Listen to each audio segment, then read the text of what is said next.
Hi நண்பர்களே, சமையல் வேலை ஸ்டார்ட் பண்ண போகிறோம். இது ஏரியில் பிடிச்ச மீன் நாங்களே. இது வறுக்க போகிறேன். இது பொடி மீன். இது குழம்பு வைக்க போகிறோம். இட்லி ஊற்ற போகிறேன். சிக்கன் வாங்கிட்டு வந்திருக்கேன், ஒரு 1/2 கிலோ. அது குழம்பு வைக்க போகிறேன். இது ஹார்ட் லங்ஸ் நுரையீரல் சொல்லுவாங்களே, பாப்பாவுக்கு ரொம்ப பிடிக்கும். அவளுக்கு பொரியல் பண்ணி தர போகிறேன். இது பொடி மீன் ஏரியில் பிடிச்சது தான். அதை மசாலா போட்டு கலந்து வச்சுருக்கேன்.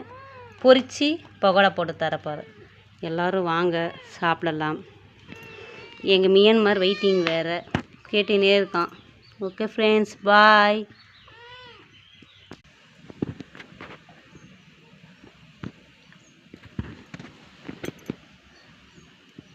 சாதம் கொஞ்சம், இட்லி, அவனுக்கு 3 துண்டு மீன்.